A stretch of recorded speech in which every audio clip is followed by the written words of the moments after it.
દર્શક મિત્રો, હજુ પણ જે હવામાન છે એ હવામાન ઠંડુ હવામાન છે, પરંતુ આગાહી એવી થાય છે કે ક્યાંક વરસાદ પડશે, ક્યાંક ગરમી પડશે. ગરમીમાં વધારો થઈ શકે છે, ઉનાળાની ગરમી આપણને વર્તાઈ શકે છે.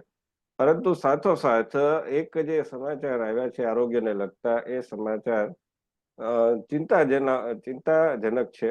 એવા સમાચાર છે કે કોરોના કરતા પણ 100 ગણી વધારે ગંભીર મહામારી એવી મહામારી છે એ ટકોરા મારી રહી છે. એ મહામારીનું નામ છે બર્ડ ફ્લુ. અને અમેરિકામાં ઘણા બધા કેસો નોંધાયા છે. પિટ્સબર્ગનું જે સંશોધન છે એમાં આવી ચિંતા વ્યક્ત કરાઈ છે. પ્રશ્ન એ થાય છે કે આ બર્ડ ફ્લુ ને આ બધી જે વાયરસજનક જે વિષાણુજનક બીમારીઓ આવે છે, તો એ તો સતત આવતી જ રહે છે, અને સતત આપણે શું ચિંતામાં જ જીવવાનું, અને ચિંતામાં જીવીએ તો વધારે બીમાર પડીએ. તો એના ઉપાયો શું? આવો આજે આપણે જાણીએ વૈદ્ય પારુલબેન જોશી પાસેથી. પારુલબેન, આપનું સ્વાગત છે. નમસ્કાર જયવંતભાઈ. અને આપણે બધા ફરીવાર મળી રહ્યા છીએ એનો આનંદ છે. આજે વિશ્વ સ્વાસ્થ્ય દિવસ છે, 7મી એપ્રિલ. અને 1948 ની અંદર વર્લ્ડ હેલ્થ ઓર્ગેનાઇઝેશન એટલે વિશ્વ આરોગ્ય સંસ્થાએ એવું નક્કી કર્યું કે 1950 થી આપણે દર વર્ષે 7મી એપ્રિલે વિશ્વ આરોગ્ય દિન મનાવવો, અને દર વર્ષે આપણે જુદા જુદા જે તે વિષયો છે એને ધ્યાનમાં રાખીને એ પ્રમાણે વિશ્વ આરોગ્ય દિનની ઉજવણી કરવી. આજનો જે વિષય છે માય હેલ્થ માય રાઇટ. એટલે આપણે ભારતીય છીએ, આપણે કોઈ પણ વસ્તુની અંદર માય રાઇટ બોલતા પહેલા માય ડ્યુટીઝ બોલવાની ટેવ વાળા માણસો છીએ. અને એટલે ઇફ હું જો મારા ફરજો પ્રત્યે સભાન હોઉં અને હું મારી ફરજો જો નિષ્ઠાથી પૂરી કરતી હોઉં, તો મને મારા જે રાઇટ્સ છે, કારણ કે આપણે ડેમોક્રેસી છીએ, એટલે મને મારા રાઇટ્સ આપમેળે મળી જ જાય. હવે આજે વિશ્વ સ્વાસ્થ્ય દિવસ છે, તેમાં મારી ફરજો શું છે? તમે જે વાત કરી બર્ડ ફ્લૂની, બેન, આપનો અવાજ થોડોક ઓછો આવે છે. આ પહેલા પણ બર્ડ ફ્લૂ માટે ચિંતા જતી હતી, અને એ ચિંતા અંતર્ગત અનેક પક્ષીઓને મારી નાખવામાં આવ્યા હતા. વધેરી નાખ્યા એમ કહીએ તો અતિશયોક્તિ નથી.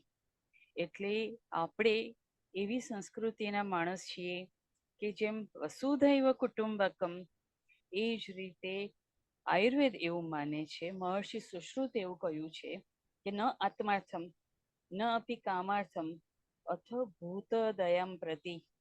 એટલે આ ચિકિત્સા શાસ્ત્રો એટલે કે ભારતીય ચિકિત્સા શાસ્ત્ર જે છે એ જીવ માત્ર પ્રત્યે અનુકંપાની ભાવનાથી પૃથ્વી ઉપર આવેલો છે, અને જીવ માત્રનું કલ્યાણ એના દ્વારા કરવાનું છે. એટલે એમાં જીવ હિંસા તો આવે નહીં. એટલે બર્ડને નિમિત્ત બનાવીને, કાઉને નિમિત્ત બનાવીને, પિગને નિમિત્ત બનાવીને, વચમાં તો વેલને પણ નિમિત્ત બનાવી હતી. ને એ પહેલા વચ્ચે આવ્યું કે કૂતરા જે છે એ સ્ટ્રે ડોગ્સ, એ બહુ મોટી સમસ્યા છે. પણ એ સ્ટ્રે ડોગ્સ જે ગલીઓમાં છે, સ્ટ્રે ડોગ્સ એટલે રખડતા કૂતરા જે ગલીઓમાં છે, એ ગલીના નિવાસીઓને એમની સામે કોઈ તકલીફ નથી. એ લોકોની સાથે એ લોકોનું તાદાત્મ્ય છે, એક સૂત્રતા છે. એ જ રીતે આ પક્ષીઓ જે છે એ કઈ રીતે તમે રાખો છો એના પર આખું સ્વાસ્થ્યની વાત છે.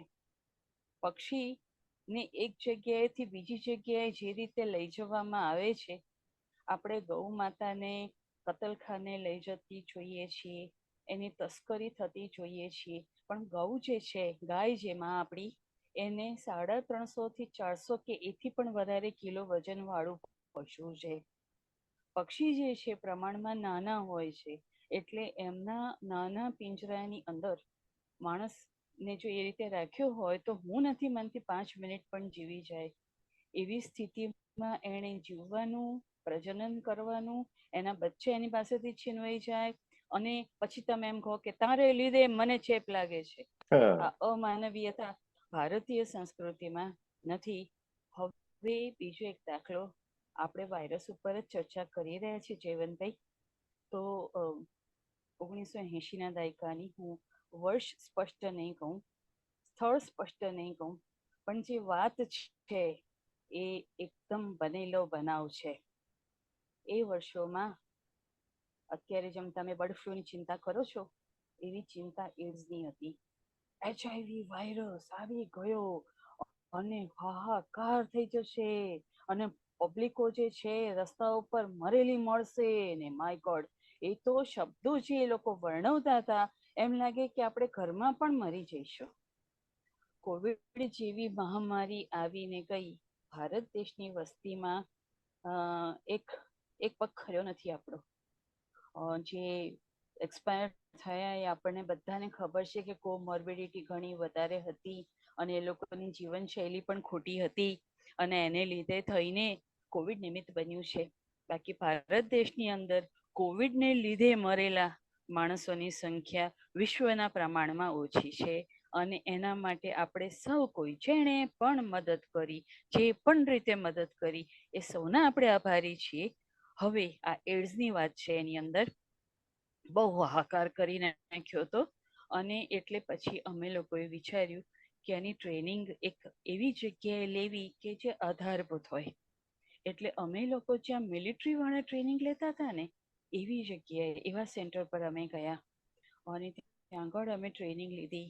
7 દિવસની નિવાસીય તાલીમ હતી અને નિવાસીય તાલીમના છેલ્લા દિવસે મને તો એકચ્યુઅલી દરેક બાબતમાં હસવું આવતું અને સાહેબ મારા સામું જોયા કરતા, જે મુખ્ય આયોજક હતા, એ મને કે આપ वैद है इसलिए आप हंस सकती है, हम हंस नहीं सकते. इसलिए ऐसा नहीं साहब, मैं भी मेडिकल प्रोफेशन वाली हूँ, मैं समझती हूँ इसलिए मुझे हंसी आती है. તો છેલ્લે દિવસે કર્નલ હતા, એ કર્નલને પૂછ્યું કે સર, આપે આ બધું શીખવાડ્યું, એક લીટીમાં તમે જે કંઈ શીખવાડ્યું એનો સાર કોને? સાહેબ એક જ લીટીમાં બોલ્યા, it's a million trillion crore industry. પત્રકાર છો, આ પત્રકાર છો, સમજી જવા જોઈએ. એટલે આ 80ના દાયકાની વાત છે અને તે વખતે ત્યાં એવી ચર્ચા થઈ હતી. જે મિત્રો થોડા બની ગયા હતા, તો મિત્રો સાથે જમવામાં કે નાસ્તામાં હોઈએ તો ચર્ચા કરીએ તો એવું લાગે કે આ તો આપણને માનસિક એડ્સથી ગ્રસ્ત કરી દીધા છે અને એવું લાગે છે જાણે આપણે એકબીજાને અડશું તો આપણને એડ્સ થઈ જશે. એવી અમે એકબીજાની મજાક ઉડાવતા.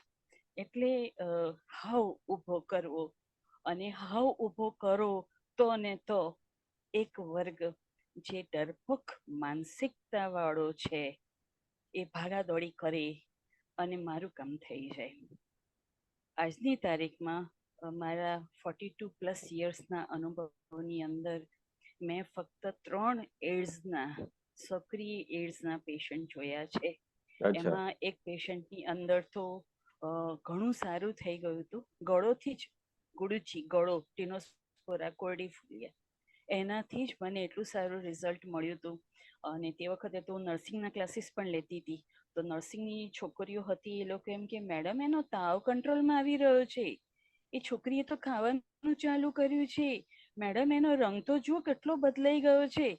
તમે લોકો જુઓ છો ને, તમને વિશ્વાસ બંધાય છે ને કે આયુર્વેદથી રિઝલ્ટ મળે છે? તો કે હા મેડમ. હવે એ જ સ્ટાફ પછી મારી સાથે કોલવડામાં હતો અને એ લોકો એટલા જ વિશ્વાસથી પેશન્ટને ટ્રીટ કરતા હતા. અને પેશન્ટ કોઈ માથાકૂટ કરે કે ભાઈ આયુર્વેદથી તો રિઝલ્ટ નથી મળતું, જોજો કહેતા આ સામે આવે છે ને મેડમની હાજરીમાં તો બિલકુલ બોલતા નહીં, કારણ કે એ લોકોએ પોતે નજરે જોયું હતું કે આયુર્વેદ ચમત્કારિક કહેવાય એવા પરિણામો આપી શકે છે. હવે બીજી વાત, વાયરસ જે છે એની એક સિઝન હોય છે, દરેક વસ્તુની સિઝન હોય છે. જેમ આપણે એમ કહીએ કે ભાઈ યૌવન છે તો એની અંદર મનુષ્ય જે છે એનો યૌવનકાળ છે, એની અંદર એને પ્રોજેની થાય તો એ વધારે ઈચ્છનીય છે. એવી રીતે વાયરસનો યૌવનકાળ જે છે એ આપણા સંવત્સર પ્રમાણે ફેબ્રુઆરી ટુ ઓક્ટોબરનો ટાઈમ છે. એટલે કે આપણે ફાગણથી લઈને અષાઢી નવરાત્રી સુધીનો આખો જે સમય છે એ વાયરસ સક્રિય હોય અને વાયરસને અનુકૂળ વાતાવરણ છે. કેવી રીતે અનુકૂળ વાતાવરણ છે? સિઝન સતત બદલાઈ રહી છે. શિયાળો, ઉનાળો, ચોમાસું, ગરમી, ઠંડી, ચોમાસું, ભેજ, આ જે આખી પરિસ્થિતિ છે એમાં માણસનું શરીર કુદરતી રીતે નબળું હોય છે. અને માણસ નબળો છે એટલે એના ઉપર જે પરોપજીવીઓ છે એ વધારે જોર કરવાના છે, અને જોર કરવાના છે એટલે તમને એ રોગો જોવા મળશે. તો હવે આ જે 20 પ્રકારના વાયરસ એ લોકોએ શોધ્યા છે ને જેના ઉપર એ લોકો ટાર્ગેટ કરી રહ્યા છે, એના નામ હું વાંચી જાઉં. તો ચિકન પોક્સ, એને વેરીસેલા કહે છે. હર્પીસ, ચામડીમાં ફોલ્લા ઉઠે છે. ઇન્ફ્લુએન્ઝા અથવા ફ્લૂ. એડ્સ, HIV વાયરસથી થનારો. મમ્સ, કાલપછોડ્યું. મિઝલ્સ, તો લગભગ બધા જ જે કંઈ માતાઓ સાંભળતી હશે એમને ખબર પડશે. હિપેટાઇટિસ પણ જાણીતું છે, લીવરને ડિસ્ટર્બ કરવા વાળું છે.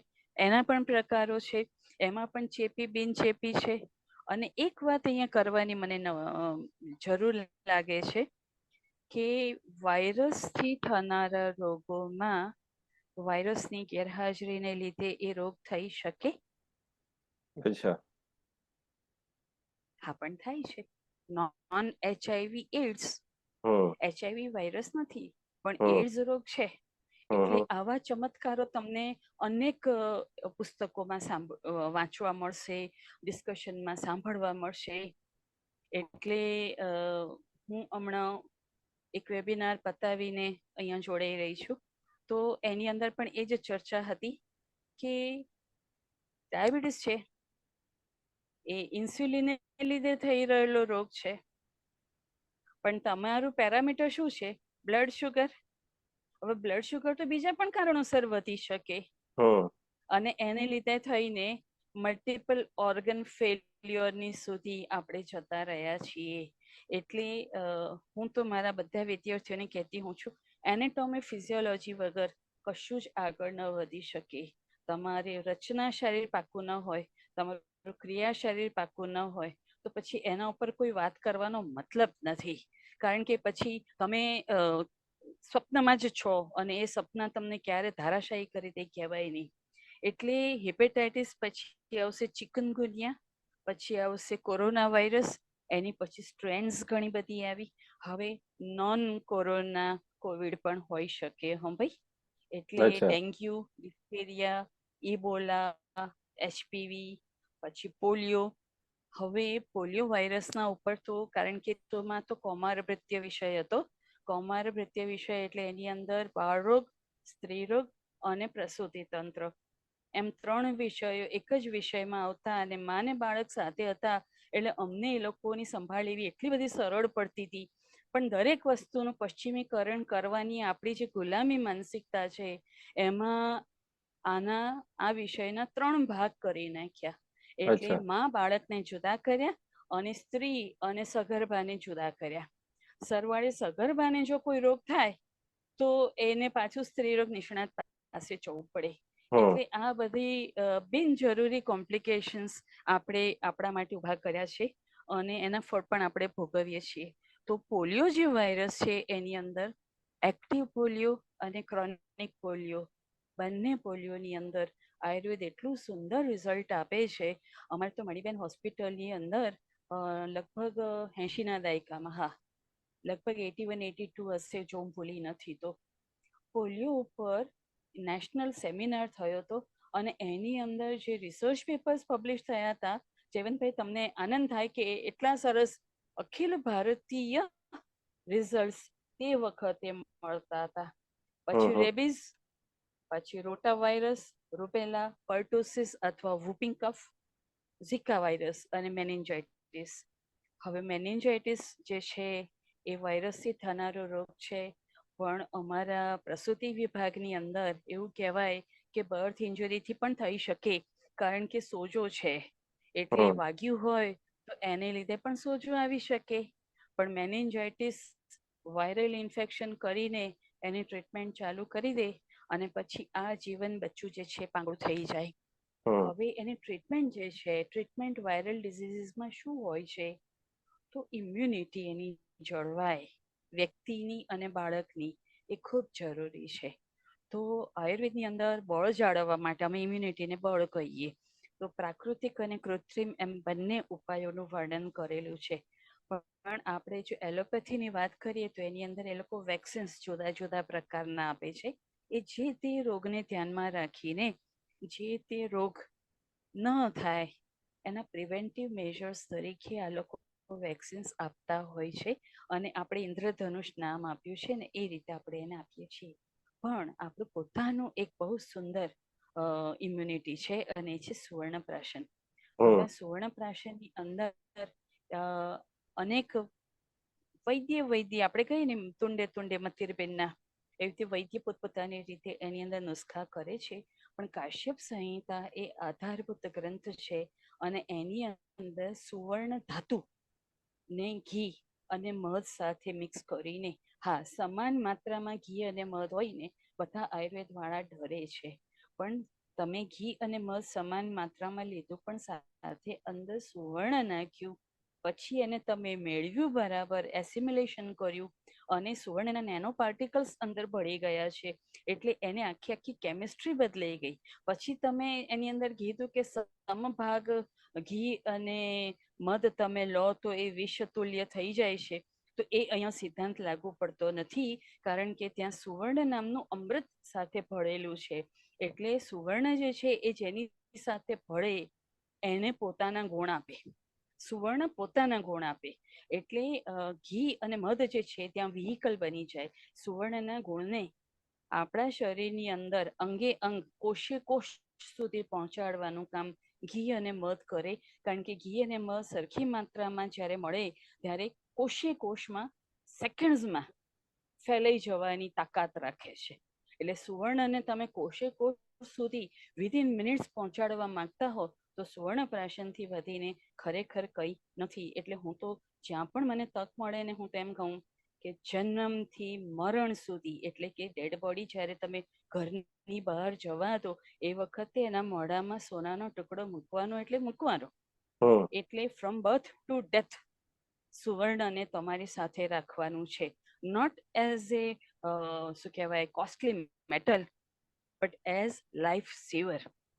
એટલે એ એક ધ્યાનમાં રાખવાનું છે. બીજી વસ્તુ હું બધાને કહેવા માંગીશ કે ફ્લુઇડ અને ન્યુટ્રિશનલ સપ્લિમેન્ટ જે છે એ પૂરતું અને સતત મળતું રહેવું ખૂબ જરૂરી છે. હવે આ સિઝનની અંદર એવી કઈ વસ્તુ છે કે માણસની છીંક બહુ આવે કે ઉધરસ બહુ આવે, તો પોલન્સ, અત્યારે પરાગરજ બહુ ઉડતી હોય, ધૂળ બહુ ઉડતી હોય, એકદમ સવારે તમારે ઠંડી હોય, બપોરે ગરમી હોય, અને અમુક જે જગ્યાઓ છે ત્યાં તમારે થોડુંક જે છે એ ઝાકળ પણ જામતું હશે સવારે, એ જ રીતે સાંજે પણ ઝાકળ જામતું હશે. તો આ જે સિઝન છે એ સિઝનનો પોતાનો ગુણ છે. વસંત ઋતુ માટે એવું કીધું છે કે વૈદ્યાણામ તું શારદી માતા પિતા ચ કુસુમાકર યમદંષ્ટ્રા સ્વસા પ્રોક્તા હિતભુક મિતભુક નર. શરદ ઋતુ જે છે એ વૈદ્યોની માં છે. માં જેવો પ્રેમ રાખે વૈદ્યો ઉપર, કમાણી કરી આપે. પિતા ચ કુસુમાકર, વસંત ઋતુ જે છે એ પિતા અતુલ્ય છે. એટલે જો તમારો પેશન્ટ તમારે શિસ્તમાં રહેવા વાળો હશે તો તમને કમાવા નહીં મળે, પણ જો પેશન્ટ ગાફેલ રહ્યો તો તમને કમાણી જ કમાણી. એટલે વસંત ઋતુ જે છે એ પણ માંદગીની ઋતુ છે, અને એટલા માટે વાસંતિક વમનનું મહત્વ છે. હજી વસંત ઋતુ જ ચાલે છે. ચૈત્ર મહિનો જે છે એની અંદર ચૈત્ર પ્રતિપદા જ્યારે આપણી આવે તે વખતે આપણે કડવા લીમડાના મોર જે છે એને લસોટીને, અને હું તેમ કહીશ કે મોર નથી લેવા ભાઈ, ભલે આવતી લીંબુડી, આપણે એના કુમળા પાન લઈને ભલે એક વ્યક્તિ દીઠ 2 ડુખ લઈએ, અને એની અંદર થોડા મરી નાખીશું, થોડી સાકર નાખીશું, અને એને ગાળીને પીશું. હું તો પોતે તો હું ગાળતી નથી, હું સીધું જ પી જતી હોઉં છું. અને હું તો ચાવીને લેવામાં માનું છું, કારણ કે દાંતની અંદર માની લો કે કોઈ જીવાણુ આવી ગયા હોય તો એ જીવાણુ કડવાશથી મરી જાય, અને આપણા દાંત જો ચોખ્ખા હશે તો આપણું ગટ એટલે કે પેટ જે છે આપણી ડાયજેસ્ટિવ સિસ્ટમ એ પણ ચોખ્ખી રહેશે.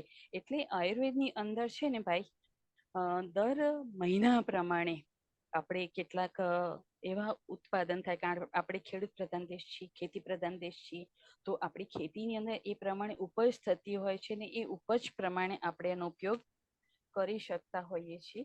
પણ આપણે અહીંયા ઘણી વાત એટલી કરવી છે કે આપણે આપણા ગળાને, આપણા નાકને અને આપણા કાનને સ્વસ્થ રાખવા છે. તો એના માટે આપણે શું કરીશું, તો સવારે જે રીતે આપણે બ્રશ કરી લઈએ, દાંતણ કરવાનું છે, પણ લોકોને દાંતણનો ટાઈમ નથી ભાઈ. ડેન્ટિસ્ટ પાસે 3 કલાક બેસવાનો ટાઈમ છે, પણ દાંતણ માટે 10 મિનિટ નથી. તો એ દાંતણ કર્યા પછી, ઊલ ઉતાર્યા પછી ગળામાં ગરમ પાણીના કોગળા કરવાના, ગળું ઊંચું કરીને કોગળા કરવાના. ગળામાં બરાબર શેક થઈ જાય એટલે પછી નાકની અંદર ગાયના ઘીને ગરમ કરીને, જો મહિલા હોય તો ડાબી બાજુએ, પુરુષ હોય તો જમણી બાજુએ, જો 4 ટીપાથી ગળામાં ટીપા આવી જાય તો ત્યાં અટકી જવાનું, ન આવે તો 6 ટીપા નાખવાના. કારણ કે કોઈનું શરીર લુખું હોય તો એ ઘીને પોતામાં આત્મસાત કરી લે, અને તો પછી એને વધારે ઘીની જરૂર પડે. ને ગળામાં ના આવે તો કહેશે, બેન તમે કહેતા હતા પણ ગળામાં તો કશું આવ્યું નહીં, એટલે 6 ટીપા નાખવાના. એટલે ગળામાં આવે એટલે ગરમ પાણીથી એને કોગળા કરીને કાઢી નાખવાનું, ગળાની નીચે ઉતરવા દેવાનું નહીં. પછી એ જ બરાબર. રીતે તલનું તેલ હુંફાળું કર્યું. હુંફાળું એટલા માટે કે બોડી ટેમ્પરેચર હોવું જોઈએ. જ્યાં તમે બોડીની અંદર કશું પણ નાખી રહ્યા છો, નાકમાં, ગળામાં કે કાનમાં, તો એ બોડી ટેમ્પરેચર હોવું ફરજિયાત છે.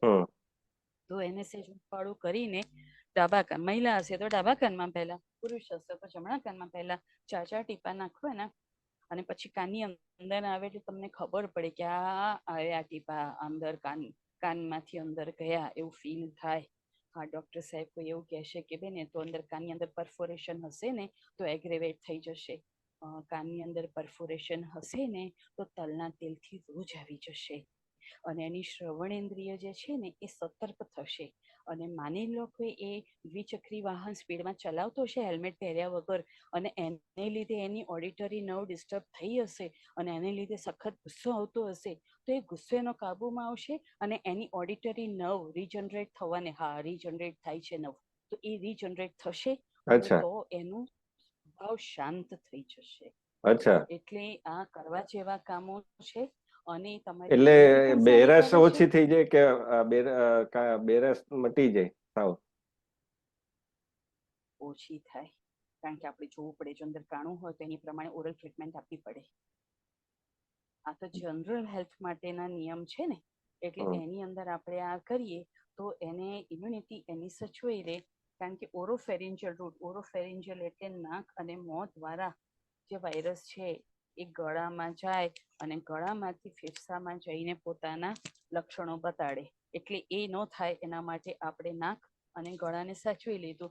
તો નાક અને કાન જોડાયેલા છે, એટલે કાનને પણ જો તમે સાચવી લો તો નાક પોતાનું કામ વધારે સારી રીતે કરી શકે, કારણ કે ટ્રાઇજેમિનલ નર્વ છે ત્રણેયની અંદર કામ કરે છે.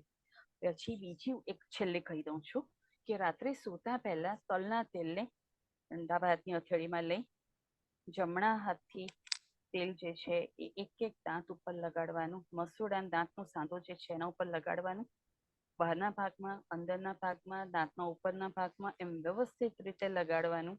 લાળ આવે બધી જ ગેંડીમાં કાઢી નાખવાની, ગળા નીચે જવા દેવાની નહીં, અને તેલવાળા મોઢા સાથે સૂઈ જવાનું. એટલે દાંતના કોઈ પણ રોગ હશે તો થશે નહીં, અને ગળાના કોઈ રોગને થવા દેશે નહીં.